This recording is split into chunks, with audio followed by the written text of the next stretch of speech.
अस्सलाम वालेकुम, this is Mueed Pirzada in Washington DC. गुज़िश्ता 24 घंटे में पाकिस्तान में बहुत सी डेवलपमेंट्स हुई हैं और इससे पहले कि मैं तमाम फॉर इंस्टेंस ये कि prominent television anchor person and vlogger one of the most influential Pakistani political commentator जनाब इमरान रियाज खान साहब को एक बार फिर गिरफ्तार कर लिया गया। सोशल मीडिया पे बहुत इसका चर्चा है। एक छोटी सी फुटेज भी इस हवाले से चल रही है जहां एक स्ट्रीट के ऊपर वीगोस और डाले जो हैं वो जाते हुए चंद सेकंड की वीडियो है। कहा जा रहा है कि उनको गिरफ्तार करने के बाद की ये फुटेज है और प्रोमिनेंट कमेंटेटर जनाब साबिर शाकिर साहब ने इस हवाले से ट्वीट भी किया और भी बहुत से लोगों ने ट्वीट किए हैं, क्योंकि अभी तक पाकिस्तान के किसी बड़े अखबार ने इसको रिपोर्ट नहीं किया। लेकिन पाकिस्तान में कई दफा डेवलपमेंट्स रिपोर्ट नहीं होती। बहरहाल ये एक इंपॉर्टेंट डेवलपमेंट है और इस तरह से बहुत सी और भी डेवलपमेंट्स है, जैसे कि सुप्रीम कोर्ट पाकिस्तान के खिलाफ एक बहुत ही मजहबी नोयत का रद्द अमल और रिएक्शन डेवलप कर रहा है, जहां सुप्रीम कोर्ट ने बज़ाहिर डिटेल डिसीजन तो मैंने नहीं देखा, लेकिन प्रोस्क्राइब लिटरेचर के हवाले से एक शख्स जो कि गिरफ्तार था और 1 साल से गिरफ्तार था, उसे सुप्रीम कोर्ट के एक बेंच ने, जिसे चीफ जस्टिस काजी फायज ईसा साहब हेड कर रहे थे, उसकी रिहाई का उन्होंने हुक्म दिया। उस हवाले से उन्होंने एक डिसीजन लिखा। जो अखबारों में रिपोर्ट हुआ वो डिसीजन वो इतना कोई खतरनाक लगता नहीं है, लेकिन उसके ऊपर जो रिएक्शन और रद्द अमल जो है वो डेवलप कर रहा है उसे बहुत सिग्निफिकेंट समझा जाता है। और अब जो दिन शुरू हो रहा है फ्राइडे का, उसमें बताया जाता है कि इस हवाले से बहुत से मुजाहरे होंगे, अवामी गैज़ो गज़ब और रिएक्शन आएगा, जिसका टारगेट जो है वो चीफ जस्टिस ऑफ पाकिस्तान जनाब काजी फायज ईसा साहब जो हैं हो सकते हैं। बहुत से कमेंटेटर्स ये कह रहे हैं कि सूरत हाल को बहुत नाजुक है, इसको बहुत एहतियात से डील करने की ज़रूरत है, हुकूमत ने इसे मिसमैनेज कर दिया है। तो ये जो मैं कुछ डेवलपमेंट्स आपके सामने रखता हूँ और भी बहुत सी डेवलपमेंट मेरे सामने है। इंट्रा पार्टी इलेक्शन दोबारा तहरीक इंसाफ 3 मार्च को अपना करवा रही है। कमिश्नर रावलपिंडी जो है जनाब लियाकत चट्टा साहब, अब उन्होंने माफ़ी मांग ली है। इलेक्शन कमीशन ऑफ पाकिस्तान के सामने जाके उन्होंने एक अपना माफ़ी का बयाननामा रिकॉर्ड किया है। उनकी जो एक्चुअल स्टेटमेंट है उसकी कॉपी भी मैंने देखी है, जो व्हाट्सएप के ऊपर गर्दिश कर रही है। अखबारों में जो कुछ छपा है वो मोरलेस वही है जो उनकी स्टेटमेंट में है। तो ये चंद नए स्टेटमेंट्स का आपको जो डेवलपमेंट्स हैं उसका मैंने आपको एक आउटलाइन या अहाता तो दे दिया मैंने, लेकिन इससे पहले एक ब्रॉडर पर्सपेक्टिव को या पैराडाइम को एक सिचुएशन को समझने की जरूरत है। और वो ब्रॉडर पैराडाइम ये है कि जब किसी भी रियासत के ऊपर, जैसे नॉर्थ कोरिया है या कोई कॉम्युनिस्ट स्टेट होती है, पाकिस्तान जैसी स्टेट वैसे इस वक्त दुनिया में कम है, लेकिन जब एक रियासती ढांचा जो है उसको एक इंटेलिजेंस एजेंसी या इंटेलिजेंस एजेंसीज उसको चलाती हो, तो वहां पर बहुत सी चीजें ऐसी हो रही होती हैं या ऐसी चीजें की जाती हैं जिनके मकासद अगराज़ व मकासद जो है पहले 24 घंटे में या 48 घंटे में, इवन 72 घंटे में ठीक तरह से क्लियर नहीं होते। कई दफ़ा होता है कि कई हफ्ते या महीने गुजर जाने के बाद आप कहते हैं आह अच्छा वो जो वक्त किया था उसका ये मकसद था। तो क्योंकि बहुत सी ऐसी इवेंट्स ग्राउंड पे किए जाते हैं जिनके मकासद कुछ और होते हैं, देखने में कुछ और जो है वो लग रहा होता है और मकसद जो है उनका उसमें से कुछ और निकालना होता है। इस वक्त ये जो रियासती ढांचा है, इनकी जो इंटेलिजेंस एजेंसीज हैं, हुकूमत के जितने इदारे हैं, खा उसमें पीटीए हो, उसके अपने एक्शन देख लें कि उसने ट्विटर को बंद करके रखा हुआ है, मिनिस्ट्री ऑफ इंटीरियर को देख लें, पीटीवी को देख लें, वजारत खारजा को देख लें, फिर और जो सारे डिपार्टमेंट्स हैं, क्योंकि ये सब एक मंसूबे के अंदर काम कर रहे हैं और ये मंसूबा कोई पाकिस्तान के लोगों की या रियासत की खिदमत करना नहीं है, बल्कि उन मखसूस अनासर के जो इंटरेस्ट हैं, स्ट्रेटेजिक इंटरेस्ट हैं, उनको सर्व करने की यहाँ पे कोशिश की जा रही है। तो यहाँ पर जो सबसे बड़ा इनका चैलेंज है वो चैलेंज ये है कि 8 फरवरी 2024 को जो एक जाली किस्म के इंतखाबात करवाए गए, इंतखाब में तो खैर चले हो ही गए, लेकिन उसको जिस तरह से उस इंतखाबात को और लोगों के मैंडेट को चोरी किया गया, उसको डाका डाला गया उसके ऊपर, और किस तरह से फॉर्म 45 जो हैं उसको उनको काउंट नहीं किया गया। ये जो सारी डेवलपमेंट है, इस वक्त सबसे बड़ा जो बयानिया है पाकिस्तान के अंदर गुज़िश्ता 12 दिन से 13 दिन से, बल्कि आप कह सकते हैं कि 14 दिन से 2 हफ्ते से जो बयानिया चल रहा है, जो सबसे बड़ी डेवलपमेंट है, जिससे पाकिस्तान के अखबारात भरे पड़े हैं, सोशल मीडिया भरा पड़ा है। इसी बयानिए को कर्ब करने के लिए जो सोशल मीडिया की सबसे बड़ी दुनिया की इन्फ्लुएंशियल साइट है ट्विटर, उसको बंद किया गया है। तो यहाँ पर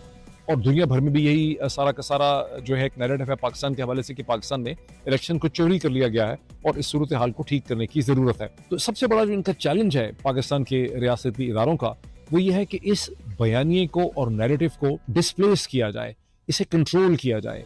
इसी किसी तरह से मैनेज किया जाए ताकि सूरत हाल को आगे बढ़ाया जा सके, ताकि नेशनल असम्बली और प्रोविंशियल असम्बलीज के इजलास हो सकें, उनके ऊपर फोकस हो, हुकूमतें बन सकें, फिर हुकूमत बन जाए तो हम IMF के प्रोग्राम की तरफ चलें और चीज़ें हंकी डोरी हो जाएं और लोगों की तमाम प्रोटेस्ट और इलेक्शन के हवाले से सारा का सारा बयानिया जो है वो पीछे रह जाए। ये सबसे बड़ी स्ट्रेटेजिक रिक्वायरमेंट है और इस स्ट्रेटेजिक रिक्वायरमेंट को पूरा करने के लिए किसी भी किस्म के इवेंट्स और डेवलपमेंट्स पैदा की जा सकती हैं, इंक्लूडिंग द रिएक्शन। ये मेरा एनालिसिस है, इसे आप एग्री करें या ना करें, इंक्लूडिंग द सो कॉल्ड, जो इस वक्त एक रिएक्शन और रद्द अमल सुप्रीम कोर्ट ऑफ पाकिस्तान पर टारगेट करके खड़ा किया जा रहा है। ये हो सकता है कि बिल्कुल कुदरती हो, ये हो सकता है कि इसमें बहुत से लोग अपनी नादानी, मासूमियत की वजह से, अपने नेचुरल गुस्से की वजह से, बिल्कुल जज्बाती कैफियत की वजह से इसका हिस्सा बन रहे हो। जब भी कहीं पर कोई साजिश की जाती है, कोई इवेंट क्रिएट की जाता है, तो 99% लोग जो हैं उनको तो नहीं पता होता कि क्रिएट करने वालों के अगराज़ व मकासद क्या हैं। लेकिन जिस तरह से सुप्रीम कोर्ट का जो बेसिक डिसीजन है, मैंने पढ़ा तो नहीं, लेकिन जो अखबारों में रिपोर्ट हुआ है कि एक प्रोस्क्राइब लिटरेचर बांटने वाले एक शख्स को सज़ा हुई, 1 साल की सज़ा, उसको जेल में था 1 साल से। सुप्रीम कोर्ट ने अपने डिसीजन में लिखा, उसमें खुद चीफ जस्टिस उस बेंच का हिस्सा थे, कि अगर इसको मान भी लिया जाए सही तो ये 6 महीने की सज़ा बनती थी, इसलिए इसको रिलीज़ कर देना चाहिए। अगर आप उसके सिर्फ डिसीजन के ऊपर चले जाएं, हो सकता है कि सुप्रीम कोर्ट ने डिसीजन लिखने में बेएहतियाती की हो, उनको कुछ और अल्फाज इस्तेमाल करने चाहिए थे, लैंग्वेज कुछ और होनी चाहिए थी, लेकिन कोई इतनी बड़ी चीज़ हुई नहीं है जितना बड़ा रिएक्शन और रद्द अमल जो है उसके ऊपर बिल्डअप किया जा रहा है। एक साहब मुझे कहने लगे, एक दोस्त थे, बही खा है, कहने लगे आप इस इशू के ऊपर बात ही ना करें, आपने इसके ऊपर ट्वीट कर दिया, ये बड़ा खतरनाक है, ट्वीट भी ना करें। तो लेकिन मैं उसको देख ही और तरह से रहा हूँ। मुझे तो ऐसा लगता है कि इस वक्त इन रियासती इदारों का और एजेंसीज का जो सबसे बड़ा चैलेंज था और है, वो ये है कि आपने इलेक्शन 2024 के बयानिए को किस तरह से आपने मैनेज करना है। उसके दरम्यान में बहुत से इवेंट्स ये क्रिएट कर रहे हैं, ये कर सकते हैं, मेरा शक है, मेरा एनालिसिस ये है, जिसके जरिए उस प्रिंसिपल नैरेटिव को डिस्प्लेस करना, उसे सप्रेस करना, उसको आगे पीछे कर देना जो है वो इनका मकसद हो सकता है। फॉर इंस्टेंस चंद हमें इसी चीज़ के ऊपर ले लीजिए कि पाकिस्तान के अंदर जो ट्विटर को 6ठे दिन से बंद किया हुआ है, बावजूद इसके कि एक से ज़्यादा दफ़ा सिंध हाई कोर्ट कह चुकी है कि इसको खोलें, और सिंध हाई कोर्ट के सामने मिनिस्ट्री फ्रंटियर को बुलाया गया, पहले PTA Pakistan telecommunication authority को वहाँ बुलाया गया, वहाँ पर बहुत से जर्नलिस्ट जो हैं उन्होंने अपने वकील जो है वहाँ पे खड़े किए हुए थे। अच्छा, अब वहाँ पे पहले इसे कहते हैं, पीटीए ने कहा जी हमें तो मिनिस्ट्री ऑफ इंटीरियर जो है उसने हुक्म दिया था। अब मिनिस्ट्री ऑफ इंटीरियर से जब पूछा गया, उन्होंने कहा जी हमने तो दिया ही नहीं किसी हुक्म, आप जरा अंदाजा लगा लें कन्फ्यूजन का, कयास का। लेकिन इस हवाले से पाकिस्तान के अंदर बहुत सी एक्सप्लेनेशन दी गई हैं कि हुकूमत को इस चीज़ का खौफ था, इस चीज़ का खौफ था, और जो कमिश्नर रावलपिंडी हैं, चूँकि उनके साथ ये कनेक्ट हो गई बात कि चट्टा साहब जो हैं उनकी स्टेटमेंट्स के बाद से ट्विटर जो है बंद था। मैं समझता हूँ कि प्रिंसिपल वजह जो है वो एक बॉर्डर लेवल की है। बॉर्डर लेवल ये है कि ट्विटर दुनिया का सबसे इन्फ्लुएंशियल मीडियम है। इस वक्त न्यूज़ एंड ओपिनियन के हवाले से कहने को बहुत से मीडियम एग्जिस्ट करते हैं, यूट्यूब है, फेसबुक है, इंस्टाग्राम है, टिकटॉक है, इन सब के ऊपर न्यूज़ आइटम कैरी होते हैं। लेकिन जो सबसे मुस्तनद, सबसे इन्फ्लुएंशियल, सबसे ताकतवर जो प्लेटफॉर्म है दुनिया में, और क्यों है वो ताकतवर, इसलिए दुनिया के तमाम जो सीरियस ओपिनियन मेकर्स हैं, न्यूज़ मेकर्स हैं, कमेंटेटर्स हैं, एनालिस्ट हैं, और दुनिया के जितने की इंस्टीट्यूशन है, अमेरिका का प्रेसिडेंट, अमेरिका का secretary of the state, CIA, जितने बड़े अखबारात हैं, बरतानिया, इसी तरह किसी भी मुल्क का दुनिया का नाम ले लें, वो कनाडा हो या बरतानिया हो या फ्रांस हो या जर्मनी हो, हर मुल्क का वजारत खारजा, उसके जितने भी की पब्लिक फिगर्स हैं, ओपिनियन मेकर्स हैं, प्रेसिडेंट हो, प्राइम मिनिस्टर्स हों, पार्टी हेड्स हों, chairman senate foreign relation committee का हो, या चेयरमैन हो फॉरेन अफेयर्स कमेटी का, या सेनेट फॉरेन रिलेशन कमेटी का हो, या हाउस की फॉरेन अफेयर्स कमेटी का हो, या उसके रैंकिंग मेंबर्स हो, वो सभी के सब जो है वो ट्विटर के ऊपर बैठे हैं, और वहाँ पर से ओपिनियंस वो शेप करने की कोशिश भी करते हैं, और वो ट्विटर से ओपिनियन लेते भी हैं। तो पाकिस्तान के इदारों ने जो ट्विटर को 6 दिन से बंद किया हुआ है, वो बुनियादी तौर पर पाकिस्तान के इलेक्शन से रिलेटेड जो इन्होंने रिगिंग की है मैसिव किस्म की, उसके हवाले से जो डिबेट हो रही है, और पाकिस्तान के अंदर से उसके हवाले से जो हकायक इमर्ज कर रहे हैं, और जो ट्विटर पे प्लेस किए जाते हैं, फुटेज हो, कमेंट्स हो, उनका रास्ता रोकने के लिए ट्विटर को इन्होंने बंद किया हुआ है। ट्विटर को बंद करना जो है वो एक साइन और सिम्टम है। मेडिसिन में ये 2 टर्म्स इस्तेमाल की जाती हैं, साइंस एंड सिम्टम। ये साइन एंड सिम्टम्स हैं उस प्रेशर के जिसमें ये रियासती ढांचा इस वक्त ऑपरेट कर रहा है, जो अपने एक झूठ को और फॉल्सहुड को सच्चाई में बदलना चाहता है, और जो सच्चाई का रास्ता जो है वो रोकना चाहता है। तो गुज़िश्ता 24 घंटे में जो भी डेवलपमेंट्स हुई हैं, और अगले 24 घंटे में जो डेवलपमेंट्स होंगी,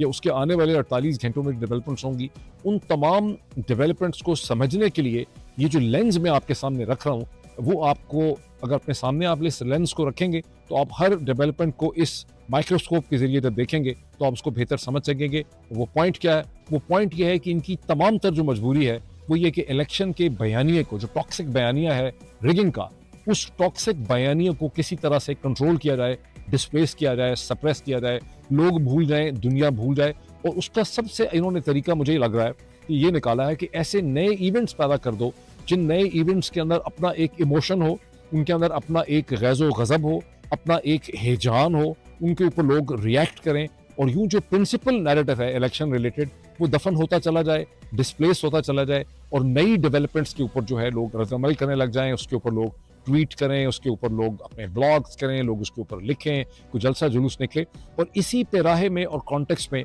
मैं सुप्रीम कोर्ट ऑफ पाकिस्तान के खिलाफ जो मजहबी नौयत का रिएक्शन जो है डेवलप किया जा रहा है, मुझे लग रहा है कि ये इतना नेचुरल शायद नहीं है इस स्टेज के ऊपर, ये इतना ऑर्गेनिक नहीं है। खास करके जब मैं उनमें से बाज़ इंतहाई विजिबल किस्म के पॉलिटिकल कैरेक्टर्स को, जो सियासी मजहबी सियासी जमातों के कैरेक्टर्स हैं जो इस वक्त निज़ाम से तंग हैं, उनको लगता है कि उनकी ताकत उनसे छीन ली गई है, उनके साथ कॉपरेट नहीं किया गया, उन्हें उनकी सीटें नहीं दी गई हैं, उनका लेवरेज कम हो गया है, उनका असर रसूख कम हो गया है, तो वो जो है इसके अंदर प्ले करते हुए आपको नजर आते हैं। तो यकीनी तौर पर एक एनालिस्ट जो है उसके जहन में जो है ये शक जो है वो पैदा होता है। इससे पहले जो डेवलपमेंट्स हुई थी उसमें ये भी आया था कि इमरान रियाज और असद तूर जो है उनको नोटिस इशू कर दिए गए हैं FIA की तरफ से। वहाँ पर भी ये था कि शायद सुप्रीम कोर्ट के हवाले से उन्होंने कोई कमेंट किए हैं। मैं ये ज़रूर कहूँगा कि असद तूर ने सुप्रीम कोर्ट के हवाले से और बहुत से पॉलिटिकल इशूज़ पे जो पोजीशन ली है गुज़िश्ता चंद हफ्तों में, जब से काजी फ़ाइज़ ईसा साहब ने बल्ले का फैसला किया, आई एम वेरी इम्प्रेस्ड कि बहुत ही सॉलिड पोजीशन ली है। बहुत से लोगों को शक है कि शायद उस पोजीशन के पीछे कोई मसलहत होगी, शायद उसके पीछे भी कोई गिव एंड टेक हो, मुझे बिल्कुल भी नहीं पता। लेकिन जो क्लैरिटी पोजीशन है असद तूर की, दैट इज़ वेरी इंप्रेसिव। और इट्स नॉट ओनली मी जो उससे इंप्रेस है, बहुत से और लोग भी समझते हैं कि असद तूर जो है उसको मतलब उसने एक सही पोजीशन जो है ले ली है। अल्लाह करे कि सही पोजीशन पे वो खड़े रहें। अच्छा, अब ये भी है कि गुलाम हुसैन साहब और आरिफ भट्टी जो हैं उन्हें ऑफ स्क्रीन कर दिया गया है। गुलाम हुसैन साहब से तो शायद मेरी बात भी हुई थी, उन्होंने उस वक्त भी बताया था मुझे 2 दिन पहले कि उनको ऑफ स्क्रीन जो है वो कर दिया गया है। चंद जुमले में कमिश्नर साहब की स्टेटमेंट के हवाले से ज़रूर कह दूँ। कमिश्नर साहब की स्टेटमेंट का इंग्लिश वर्जन जिस तरह से स्टेटमेंट लिखी हुई है, ऑफिशियल उसकी कॉपी मैंने देखी है, पाकिस्तान के अंग्रेज़ी के अखबारात ने उसे रिप्रोड्यूस भी किया है और मैं ये आपको कंफर्म कर सकता हूँ कि जो कुछ स्टेटमेंट में लिखा है वही डॉन और ट्रिब्यून ने मेरा ख्याल है उसको उसी तरह से बिल्कुल प्रोड्यूस किया है। उसमें किसी किस्म की कोई मुबालगा आ रही नहीं है। अब कमिश्नर साहब की जो स्टेटमेंट है ये कहाँ पैदा हुई है? कमिश्नर साहब की स्टेटमेंट हुई है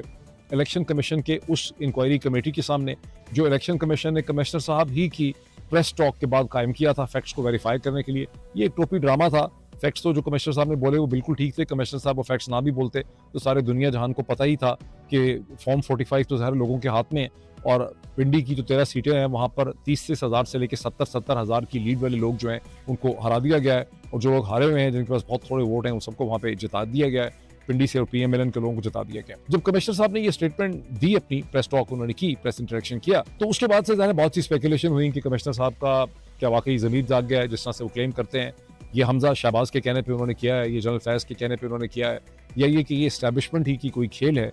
जिसमें उनसे कोई मकसद जो है पूरा करने की कोशिश की जा रही है। शायद इस्टेब्लिशमेंट यहाँ पे PMLN को डराने की कोशिश कर रही है। तो ये स्पेकुलेशन जो है वो खासी रही। लेकिन जिस तरह से कमिश्नर साहब गुम हो गए, जिस तरह से उनके घर के ऊपर रेड हुए और जिस तरह से अब उनकी ये स्टेटमेंट आई है, उस स्टेटमेंट को अगर आप देखते हैं तो मुझे कम से कम ये समझ आती है कि उनसे जो कुछ भी हुआ वो शायद रियासती इदारों ने कम से कम नहीं किया था। क्योंकि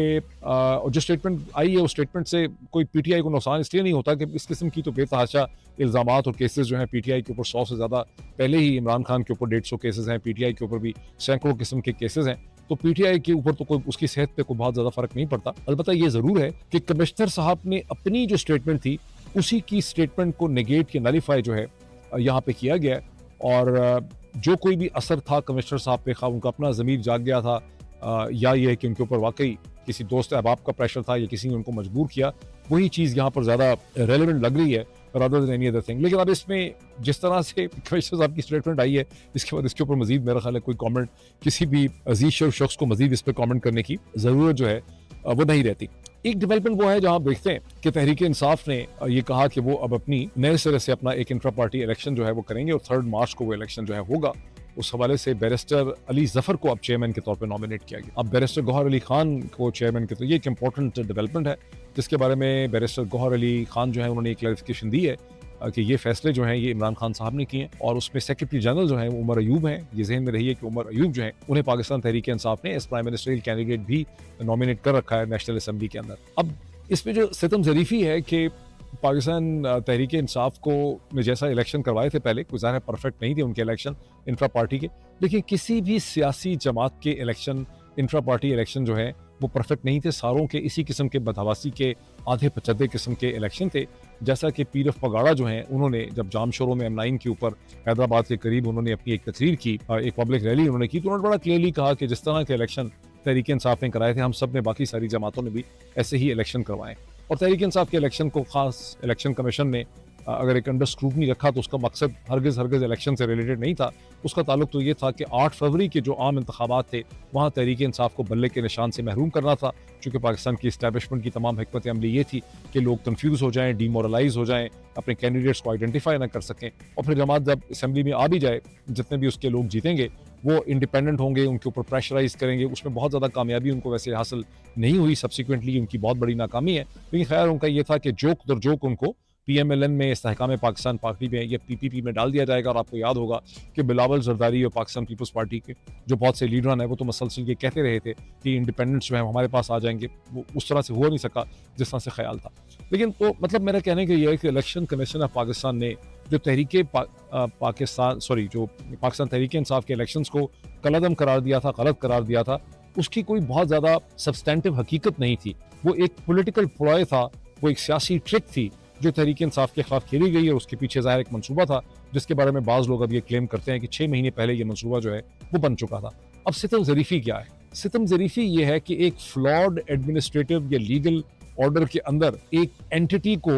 नोइंग फुली वेल कि उनके साथ ज्यादती की गई है, उनके साथ एक ड्रामा किया गया है, उनको उस ड्रामे के अंदर अपने आप को सही साबित करने के लिए दोबारा अपने इलेक्शन जो हैं वो करवाने पड़ रहे हैं, एज इफ इस एक्ट से वो ये भी साबित करते हैं कि उनके जो पिछले इलेक्शन थे वो ठीक नहीं हुए। मैंने माना इन दी आउटसाइड, मैंने कहा कि उनके इलेक्शन उतने ही अच्छे थे, उतने ही बुरे थे जितने PMLN के थे, PPP के थे, किसी और सियासी जमात के थे, मौलाना फजल रहमान की जमात के थे, किसी और के थे। ये क्राइटेरियन और यार्डस्टिक कोई एग्जिस्ट करती ही नहीं थी। लेकिन तहरीक इंसाफ को बार बार इलेक्शन करवाने से तासुर ऐसे लगता है जैसे तहरीक इंसाफ ने जो इलेक्शन करवाए वही ठीक नहीं थे और बाकी सियासी जमातों के इलेक्शन जो हैं वो ठीक थे। ये एक सितम ज़रीफ़ी है जिसे मैं कम अज़ कम आपके सामने रिकॉर्ड पे लाना चाहता था as part of my opinion and analysis on that issue. लेकिन इसमें अब इसकी डिटेल्स क्या है कि तहरीक इंसाफ ने बड़ा ही एक डिटेल किस्म का स्केड्यूल इशू कर दिया है, जिसमें 25 तारीख तक तमाम लोग अपने आप को नॉमिनेट कर सकते हैं, जिसमें बैरिस्टर अली जफर को नॉमिनेट किया गया है एज चेयरमैन, सेक्रेटरी जनरल के लिए नॉमिनेट किया गया है जैसे मैंने कहा उमर अयूब खान साहब, और उसके बाद ज़ाहिर बाकी कैंडिडेट्स होंगे। और 26 तारीख तक उनके खिलाफ जो भी अपील करना चाहे, ऑब्जेक्शन लाना चाहे वो ला सकता है। और फिर 29 फरवरी, चूंकि ये लीप ईयर है, हर 4 साल के बाद लीप ईयर आता है, तो इस साल 28 फरवरी पे महीना खत्म नहीं हो रहा, 29 फरवरी आखिरी तारीख रखी गई है, आखिरी दिन है फरवरी का, जहां पर तमाम लिस्ट को फाइनलाइज कर दिया जाएगा और 3 मार्च को इलेक्शन का भी बहुत ही एलॉबरेट लोकेशन पे भी आपको पता है बहुत खप पड़ी थी कि पेशावर में क्यों करवा लिया, चमकानी खान वगैरह में क्यों कराया ग्राउंड में जाकर। तो इस दफ़ा 5 लोकेशंस को क्लियरली उनके ऑफिस एड्रेस दे दिए गए हैं। इस्लामाबाद में G8 है, पेशावर में एक एड्रेस है, इसी तरह से कोयटा में एड्रेस है, लाहौर में एड्रेस है और कराची में एड्रेस है। अब जहन में इस चीज़ को रखिए कि ज़रूरी नहीं है कि तहरीक, बल्कि इसको ऐन तवक्को करें कि 3 मार्च के दरमियान अभी जो 10-11 दिन है, इनके दरमियान में तहरीक इंसाफ के इन इंट्रा पार्टी इलेक्शंस को नाकाम बनाने के लिए, इसमें रखना अंदाजी करने के लिए, इसको कंट्रोवर्शियल करने के लिए, इसके ऊपर इल्ज़ामात लगाने के लिए, तहरीक इंसाफ को रिडिक्यूल करने के लिए, इन इलेक्शंस को फेल करने के लिए पाकिस्तान के जो इदारे और एजेंसीज हैं वो बेतहाशा एफर्ट करेंगे। पाकिस्तान के अखबारात में बहुत सी स्टोरीज छपेंगी, बहुत से लोगों के क्लेम्स आ जाएंगे, बहुत सी हो सकता है कोई अदालती पिटिशन आ जाएं, बहुत से अजीबो गरीब लोग जो हैं इसमें खड़े हो जाएंगे, हो सकता है कोई बलवा करवा दिया जाए, कोई दंगा फसाद करवा दिया जाए। तो मुझे कोई बहुत ज़्यादा उम्मीद नहीं है कि तहरीक इंसाफ 3 मार्च को अपने इंट्रा पार्टी इलेक्शन स्मूथली करा सकेगी, चूँकि अगर उनके इलेक्शन स्मूथली हो जाते हैं और फिर उसके बाद वो उसकी तमाम कानूनी रिक्वायरमेंट्स अपेरेंटली पूरी कर लेते हैं, तो फिर तो इलेक्शन कमीशन को उनका बल्ले का निशान देना पड़ेगा। जब उनका अपना बल्ले का निशान मिल जाएगा, इस वक्त तो उन्होंने सुन्नी इत्तेहाद काउंसिल जो है जनाब साहिबजादा हामिद रजा साहब की, उसके साथ उन्होंने इत्तेहाद किया है और अपेरेंटली 87 या 90 मेम्बरान जो हैं उनके एफिडेविट वहाँ पे जमा हो भी चुके हैं। लेकिन अगर तहरीक इंसाफ को उसका बल्ले का निशान मिल जाता है तो फिर एक सिंगल जमात इमरान खान की बड़े मजबूत तरीके से नेशनल असम्बली और प्रोविंशियल असम्बलीज में आ सकती है और किसी वक्त भी पॉलिटिकल डायनामिक्स जो है वो बदल सकते हैं। तो मेरा एनालिसिस ये कहता है कि अगले 10 दिनों में आप इस हवाले से बहुत सी तोड़-फोड़ देखेंगे, बहुत सी साजिश देखेंगे, बहुत सी रखना अंदाज़ी देखेंगे और उसमें पहले से तैयार हो जाएँ कि मीडिया के बहुत से लोग भी उसमें अपना एक रोल जो है वो प्ले कर रहे होंगे। एक साहब का मैंने देखा अंग्रेज़ी का वीलॉग जो है, बड़े रिस्पेक्टेबल वो आदमी है, लेकिन उन्होंने उनका पूरा जो वीलॉग है उसका बुनियादी मकसद है वो ये साबित करना चाहते हैं कि तहरीक-ए-इंसाफ ने इलेक्शन की रिगिंग का जो इल्ज़ाम लगाया ये बड़ा एग्जैजरेटेड है, मुबालगे पे है, क्योंकि ये भी आजकल सिस्टम की एक बहुत बड़ी कोशिश है। जैसे आपको पता है कि जावेद चौधरी साहब ने एक कॉलम लिखा जिसमें उन्होंने कहा कि 125 सीटें तहरीक-ए-इंसाफ की बनती हैं, इमरान खान को चाहिए, सॉरी नवाज शरीफ साहब को चाहिए कि तहरीक-ए-इंसाफ को उनकी 125 सीटें दे दें। तो जब वो चीज़ हुई थी अब से 2 ढाई दिन पहले, तो मैंने ये कहा था कि ये थॉट इंसर्शन की जा रही है, आइडिया इंसर्शन की जा रही है और उसके बाद फिर हामिद मीर साहब ने ये लिखा, उन्होंने ट्वीट किया था कि भाई जावेद चौधरी साहब को तहरीक-ए-इंसाफ के हमलों के लिए, ये रिएक्शन के लिए उस पे तैयार हो जाना चाहिए। तो अब ये एक अंग्रेज़ी का छोटा सा वीलॉग है जिसमें ये बताने की कोशिश की गई है कि 2018 के जो इंतखाबात थे उस पे इतनी पिटिशंस आई थी, इतनी ज़्यादा ऑब्जेक्शंस आई थी, अब इस पे इतनी ज़्यादा ऑब्जेक्शंस आई हैं। वहाँ पर जो ट्रिक प्ले की जा रही है वो ये है कि अदालती जो पिटिशंस हैं जो कि कम आई हैं, बहुत कम आई हैं as compare to the actual, क्योंकि तहरीक-ए-इंसाफ के जो बहुत से मेंबरान थे और तहरीक-ए-इंसाफ के जो की वकला थे उनके दरमियान एक डिसएग्रीमेंट था कि हमें पहले इलेक्शन कमीशन ऑफ पाकिस्तान के ट्रिब्यूनल्स में जाना चाहिए, ये सीधा ही हमें हाई कोर्ट्स में जाना चाहिए। कुछ लोग जैसे सलमान अकरम राजा और बहुत से लोग हैं अब वो सीधा हाई कोर्ट्स में चले गए। बाय द वे सलमान अकरम राजा साहब का जो मैंने अभी देखा है कि ओन चौधरी साहब का जो नोटिफिकेशन पहले सस्पेंड हुआ था, विड्रॉ कर लिया गया था, उसे दोबारा बहाल कर दिया गया है और एक बार फिर सलमान अकरम राजा जो हैं उन्हें नाकाम जो है वो करार दे दिया गया। सलमान अकरम राजा इसके ऊपर किस तरह से रिएक्ट करते हैं, आई एम श्योर कि वो दोबारा हाई कोर्ट्स में जाएंगे, इस केस को बिल्डअप करेंगे, छोड़ेंगे वो तो नहीं है, अल्टीमेटली ये सीट उन्हीं की है और उनको मिलनी चाहिए। तो हमारा ये है कि चूंकि तहरीक-ए-इंसाफ के कुछ लोग 150 जो हैं उन्होंने पिटिशंस डाली लाहौर हाई कोर्ट के अंदर, पेशावर हाई कोर्ट में, सिंध हाई कोर्ट में, लेकिन बहुत बड़ा वकला का जो सेक्शन था वो समझता था कि उन्हें पहले जो इलेक्शन कमीशन ऑफ पाकिस्तान के एवेन्यूज हैं उन्हें एग्जॉस्ट करना चाहिए, वहाँ पे जो ऑप्शन है जो कि कानूनी तरीका है। और उसकी मेरा ख्याल तैमूर मलिक साहब ने एक ट्वीट के जरिए और एक टीवी प्रोग्राम में उसकी उन्होंने एक्सप्लेनेशन दी भी है कि 500 से ज़्यादा जो एप्लीकेशंस हैं या पिटिशंस हैं वो इलेक्शन कमीशन के मुख्तलिफ फोरम्स के ऊपर, ये ट्रिब्यूनल्स में फाइल की गई हैं, लेकिन तासुर ये देने की कोशिश की जा रही है कि शायद ये जो इलेक्शन हुआ है इसके ऊपर को बहुत ज़्यादा लीगल कार्रवाई जो है तहरीक-ए-इंसाफ ने नहीं की है। मैंने सोचा कि इसको भी क्लैरिफाई करना जो है वो बहुत ज़रूरी है। मैं इसको एक चीज़ कह के मैं इसको बात को ख़त्म करता हूँ। आपने वो मैं बहुत लोगों ने तकरीबन 2 लाख लोग उस डिस्कशन को देख चुके हैं जो मैंने ब्रॉडकास्ट की, मैंने उसको अपलोड किया था बिटवीन माई सेल्फ, जो हमने नया एक इनिशिएटिव लिया है वजाहत सईद खान साहब, साबिर शाकिर साहब और डॉक्टर शहबाज गिल साहब के साथ मिलके, जिसको हम हर हफ्ते 1 या 2 दफ़ा रिपीट करेंगे डिफरेंट प्लेटफॉर्म्स पे। शायद अगला जो है वजाहत सईद साहब के प्लेटफॉर्म से किया जाएगा, उसके बाद अगला साबिर शाकिर साहब के प्लेटफॉर्म से, फिर डॉक्टर शहबाज गिल के प्लेटफॉर्म से। मकसद ये था कि 4 डिफरेंट पर्सपेक्टिव से के लेंस के जरिए पाकिस्तान की पॉलिटिक्स को देखा जाए। जो पिछली डिस्कशन हुई जिसको मैं आप तकरीबन 2 लाख लोग देख चुके हैं, उसका अगर आप एक सेंट्रल टेक होम मैसेज है वो ये है कि एक तरफ पॉलिटिकल आइडियलिज्म है, दूसरी तरफ पॉलिटिकल प्रैग्मेटिज्म है। अब कुछ लोग आइडियलिस्ट तरीके से देखते हैं पाकिस्तान की पॉलिटिक्स को, समझते हैं कि आइडियलिज्म के जरिए हल निकलेगा, कुछ लोग समझते हैं कि प्रैग्मेटिक अप्रोच के जरिए हल निकलेगा। ये एक ऐसी डिबेट है जो ऑन गोइंग है। इसकी मैं आपको एक एग्जांपल देता हूँ। एक तहरीक-ए-इंसाफ के फिरदौस शमीम नकवी साहब ने अपील की है हाई कोर्ट से, सुप्रीम कोर्ट से, कि आप पंजाब असम्बली, सिंध असम्बली और मुख्तलिफ नेशनल असम्बली के इजलास को अदालतें रोकें जब तक कि फॉर्म 45 का मसला जो है उसकी स्क्रूटनी नहीं हो जाती, उसको अकाउंट फॉर नहीं किया जाता। ये एक लीगलिस्टिक प्रिंसिपल पोजीशन है। दूसरी तरफ पंजाब के अंदर पीटीआई पंजाब ने होशो हवास में मियां असलम इकबाल साहब समेत ये फैसला किया कि इजलास जो बुलाया जा रहा है एक आध दिन में ग़ालिबन कल ही, उस इजलास के अंदर पाकिस्तान तहरीक-ए-इंसाफ पंजाब जाएगी और जिन मेंबरान की सीटें छीनी गई हैं वो असम्बली के बाहर मुजाहरा करेंगे, जिनके पास सीटें हैं वो अंदर जाएंगे और वहाँ पे अपनी प्रेजेंस शो करेंगे। 2 डिफरेंट अप्रोचेस, एक ही पार्टी है, एक तरफ प्रिंसिपल पोजीशन है, लीगलिस्टिक